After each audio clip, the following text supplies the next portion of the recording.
V has an incredible talent for finding amazing hikes when we're on our road trips, and the Yurok Loop to Hidden Beach Trail is just one more example of just how good she is. This trail has a lot of options depending on what you're looking for. If you just want to do the Yurok Loop, it's only 1.2 miles long with 104 feet of elevation gain.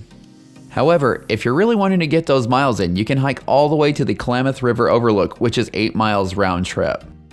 We ended up being somewhere in the middle. We hiked out to Hidden Beach, then we went a little bit further for a grand total of 4.9 miles. If you do this hike during the right time of year, you might want to bring your appetite with you because the trail was lined with blackberry bushes. At right around 0.2 of a mile, you should find yourself at a cove that is packed full of bleached white driftwood. If you want to get a closer look, which we did, you just have to make your way down a small sandy hill.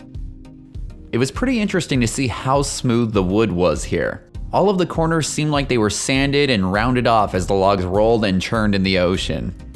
As much fun as this area is to explore, if you are short on time, there is driftwood at Hidden Beach as well, so you can just stop and see it there. After leaving the beach, which by the way is known as Wilson Creek Beach, you will almost immediately be running into the start of the loop. We went to the right first, and I highly recommend going this way, and you'll see why in just a little bit. Seeing all of the driftwood on the beach definitely left us curious as to why all this wood was scattered along the coastline.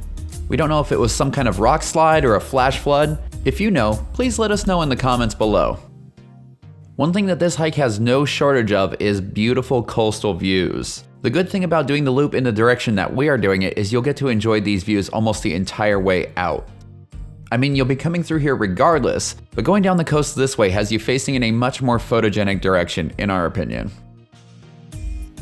One of the things that both of us really enjoyed about this hike was the large amounts of dense green vegetation. We're used to hikes in the Southern California area, so this was a really nice change of pace. In addition to all the greenery, we also had the dense fog that was rolling up the coastline that day. That also gave it a really cool vibe. There are some parts of this hike that will have you in vegetation so thick that you cannot see the ocean, even though you're pretty much hiking right along the coastline. Not only is it home to a lot of plant life here, but it is also home to a lot of animals as well, and there's a chance you might even see elk. Spots like this definitely make us happy, and it inspired V to keep working on her dance skills. Keep trying, hun, you're getting there. Even though this hike is really short, we really took our time, enjoyed the surroundings, and took a ton of pictures. It ended up taking us almost 4.5 hours to complete it. After you pass this sign, you will only have half a mile to go to get to Hidden Beach. Even though it is close, it might still take you a while to get there because there are so many beautiful views and photo ops along the way. A quick bonus fact about this hike is where it gets its name. Well, the Yurok Trail is named after the local Native American Yurok tribe, whose reservation joins right up against the national park here. The tribal members back then actually really benefited from all of the driftwood in the area. It was used to make everything from canoes to houses. It's pretty cool that they were able to find such a good use for all of the driftwood. After hiking through the beautiful spruce and alderwood trees, you should finally be at the fork for Hidden Beach. You need to make a right here if you want to head down to the sand. The way down can be a little bit slippery, so be sure to take your time here. And here we are at the beautiful Hidden Beach. Even though it was a little bit cold when we were here, this place was still like a little piece of paradise. As I mentioned earlier, it has plenty of driftwood here. In fact, it's a little bit more concentrated here than it was at the first beach, and there is also this awesome little surf shack. I'm not sure who built it, but they did a fantastic job, and I think that V was one toothbrush away from trying to move into it. One of the most impressive parts was taking a look inside the surf shack to see how it was constructed. Whoever built it managed to fit all the pieces of wood together like a puzzle. I have no idea how it was standing, but it looked like it had been there for a while, so it must have survived some pretty tough weather conditions. If you head a little bit further down the beach, you'll find this beautiful rock formation, and there are also some tide pools near the bottom of it. Depending on how high the tide is when you visit, there is a ton to be explored here. If you enjoy landscape photography, this place is also a dream come true. It seemed like every time we rounded a corner or turned around, we saw a new angle of a photo that we wanted to take. The sand is also really interesting here because it's got a real dark color to it. It's almost black. And I think when you mix that with the really bright foggy sky, it gave everything a really nice contrast. On our way back towards the little hut that I've been calling the surf shack, we noticed one more structure on the beach. It was just a bunch of driftwood leaned up against a giant boulder, but it would give you some shelter if you needed it. And of course we brought a pretty dress because I love taking pictures of V in these cool locations.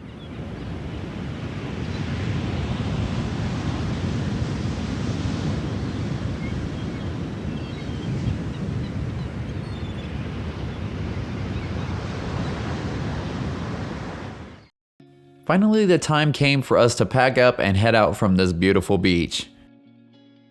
We didn't really have a game plan this day, so we figured we would head a little bit further down the trail and see if anything else was interesting. We knew that the Klamath River Overlook was a little further down the trail, but we didn't know exactly how far.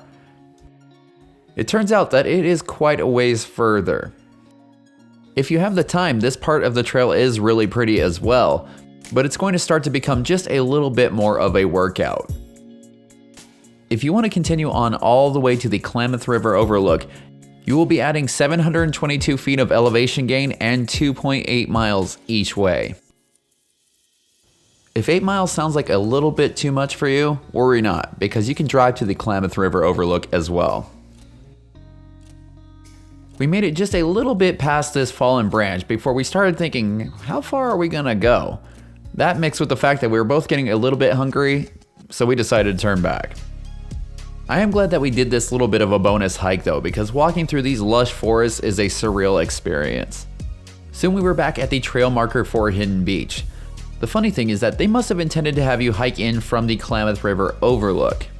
If you're trying to do the hike that we did to Hidden Beach and you see that sign, you've gone about 20 to 30 yards too far and you need to turn back.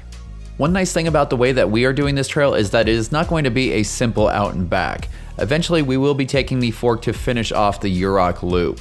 As nice as it would be to savor that beach view for just a little bit longer, we were looking forward to some new scenery. You may recall that earlier I mentioned that you probably want to do the Yurok Loop counterclockwise, and this is why. It is quite a bit more rugged than the coastal trail, and it's also very steep. If you go counterclockwise, you're at least going to be going downhill rather than up. Eventually the trail will level out into a forest that's full of moss and ferns.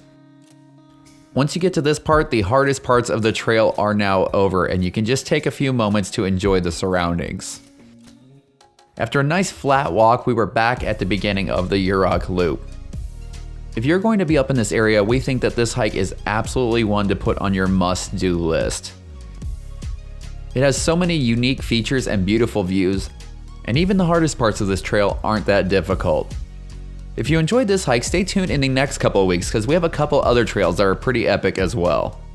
And also, don't forget to like, comment, and subscribe because those are the best things that you can do to support this channel. Follow along on our adventures on Instagram at thatadventurelife_official. And for all the information about this hike as well as other awesome things to do in the area, head on over to thatadventurelife.com.